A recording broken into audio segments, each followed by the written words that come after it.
E Deus, mais que nadie, Ele vela por sua palavra. Ele vela para que essa palavra, ela se cumpra na vida de aquele que crê. Ela se cumpra na vida de aquele que toma uma decisão de obedecê-lo, de ter uma aliança com Ele. Porque é isso que Deus quer comigo e com você. Ele quer compromisso. Você vê que o ser humano, ele traz dentro de si esse pensamento. Todas as pessoas, todos os jovens, eles pensam em crescer e em formar sua própria família. Ou não é assim? Eles querem casar-se, eles querem ter filhos. Ou seja, eles querem ter aliança, compromisso. E é isso que Deus quer comigo também. Ele quer ter um compromisso na aliança comigo, um pacto. E Ele vela para que esse pacto, ele se cumpra nos dias atuais. Você vê que, se nós outros observamos, quem aqui conhece judeus? Quem conhece judeus? Muito bem. Pobres? Miseráveis? Que vivem uma vida precária? Não. O que eles são? Empresários, milionários, ricos, dueños. Ou não é assim? És ou não és? Por quê? Por que aonde eles vão, eles levam abundância? Por que aonde eles chegam se nota?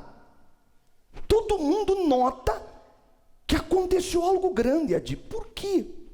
Qual é o secreto que há por detrás dessa gente?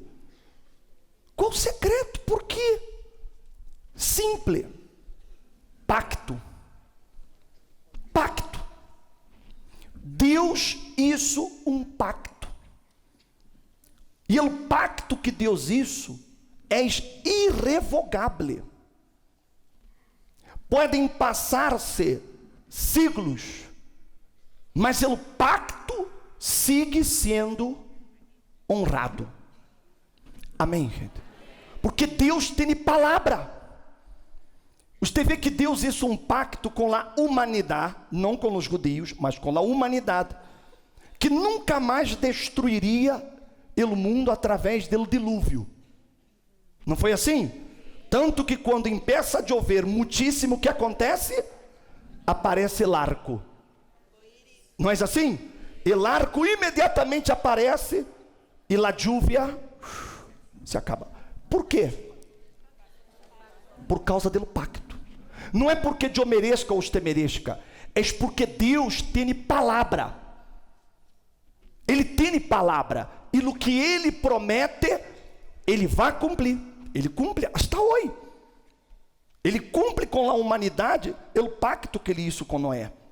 Ele cumpre com os judeus o pacto que Ele hizo com eles.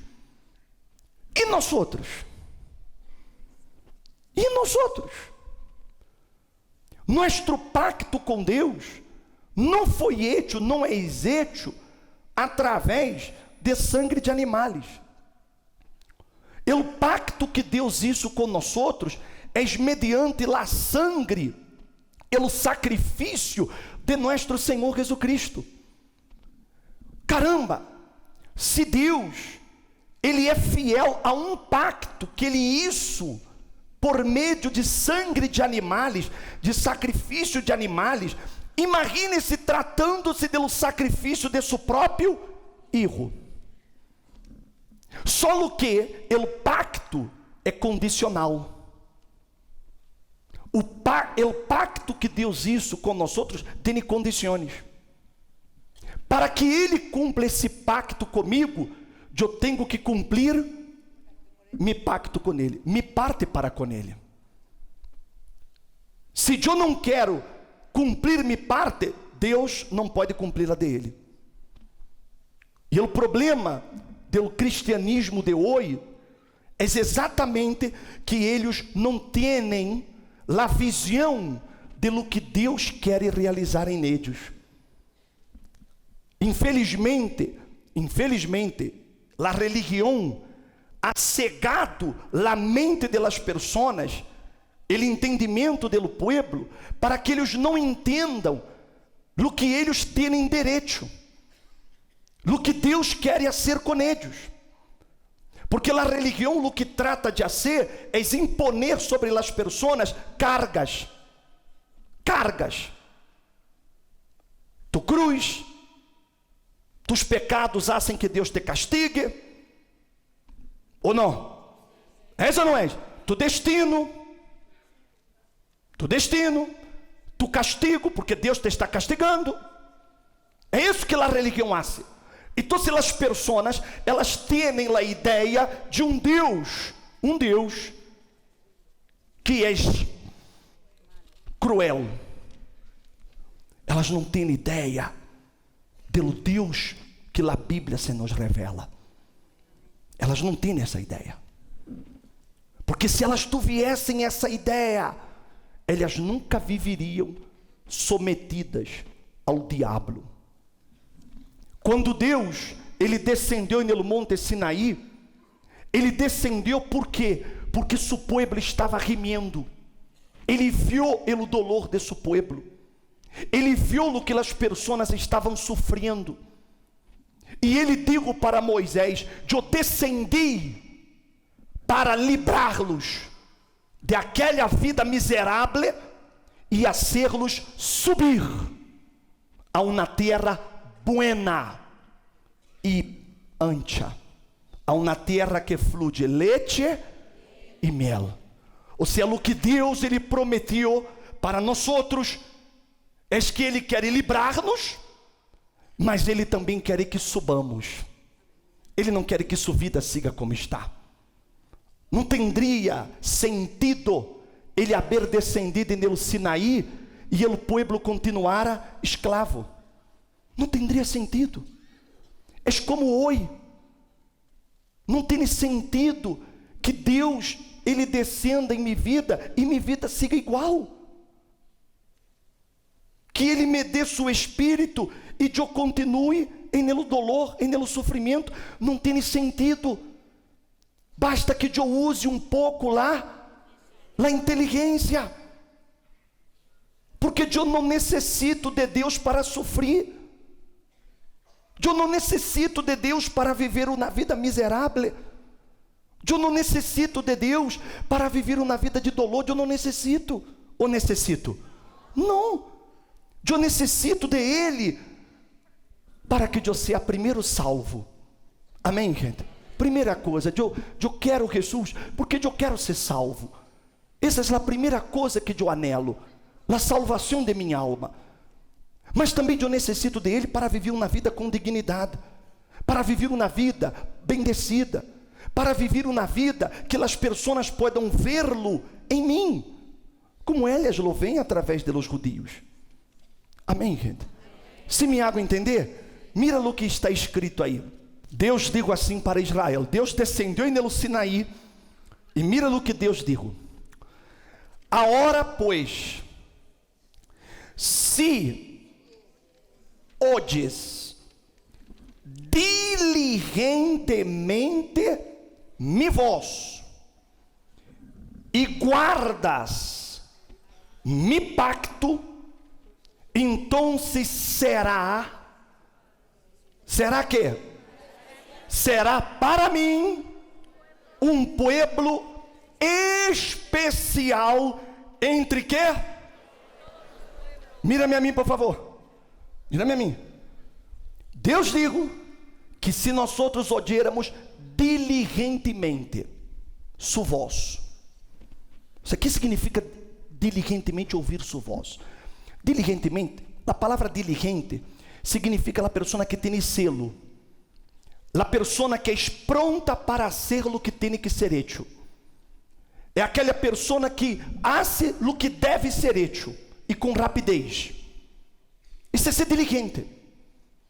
Então se Deus diz, se ustedes oyen diligentemente mi voz, ou seja, se ustedes têm cuidado para hacer lo que yo les voy a mandar, se ustedes têm o cuidado de hacer lo que yo les voy a orientar, se ustedes siguen lo que yo les voy a decir, e guardam mi pacto, ustedes serão um pueblo especial.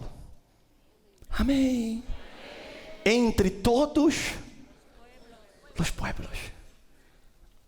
O problema do ser humano, uno de los, sabe qual é? É que ele não quer dar ouvidos a nadie. Ele não quer escutar a nadie. Você vê que quando você tem seus filhos chamaquitos, então você los tiene bajo controle. Não é assim? Quando eles crescem, quando eles começam a ter o uso de sua própria razão, então o que acontece? Você tem filhos, você sabe, o que acontece? Eles querem tomar suas próprias, não querem fazer caso ao que você lhe manda, eles querem fazer o que a eles lhes pareça, e às vezes tem 14, 15 anos, e diz assim, papá, mamãe, não se meta, a vida é minha. Você já escutou isso de seu filho? Já escutou? Você vê? Por quê? Porque o problema do ser humano é que ele não quer escutar. Ele quer fazer as coisas da maneira dele, ao modo dele. E é por isso que nós outros vemos o caos.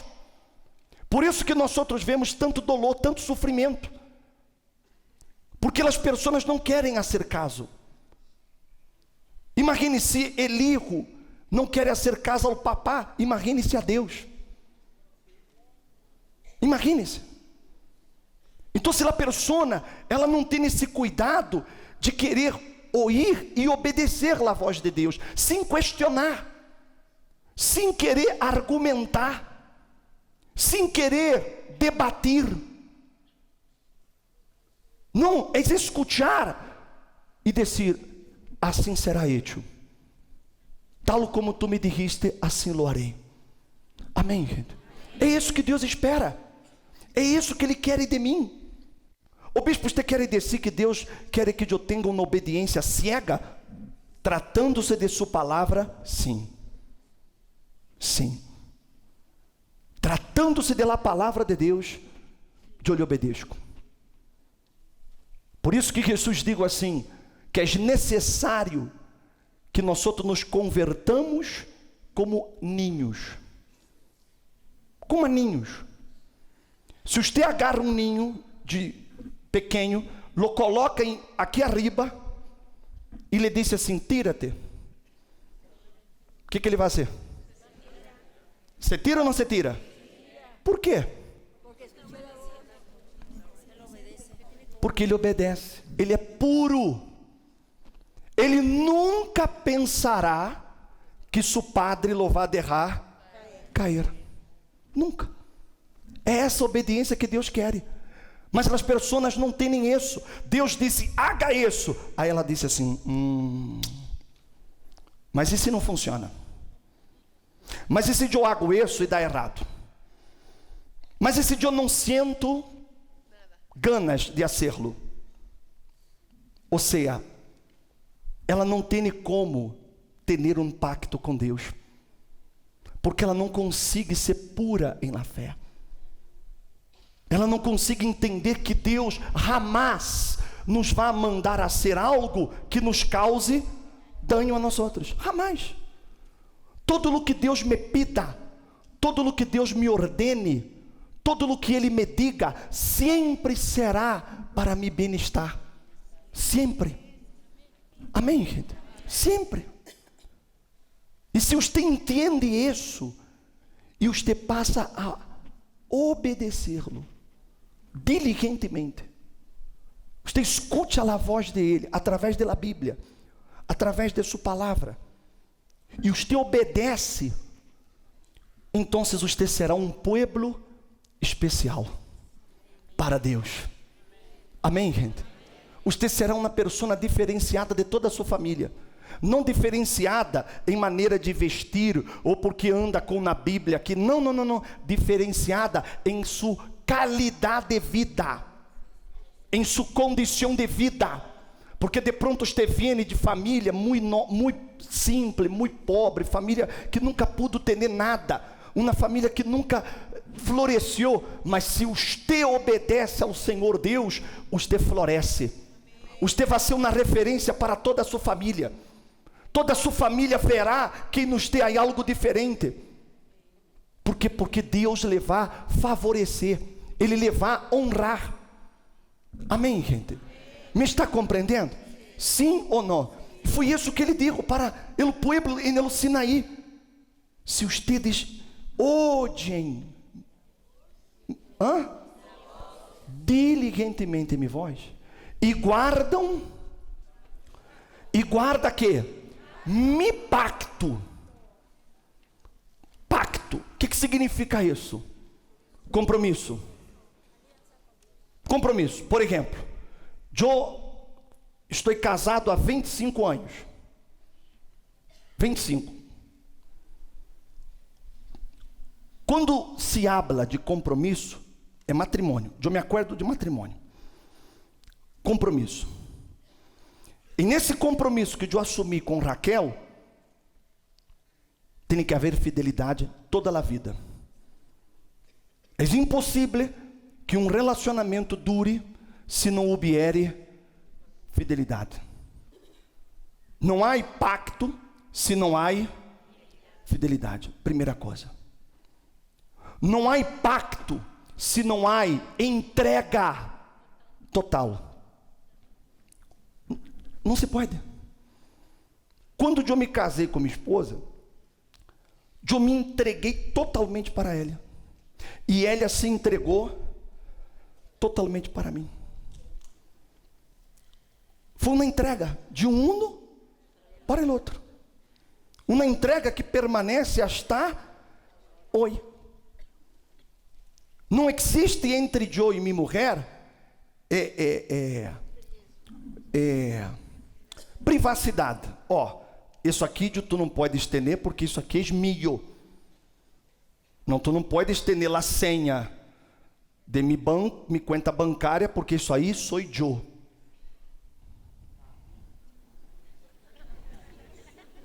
Está compreendendo? Tu não pode ter acesso a meu celular porque é minha privacidade.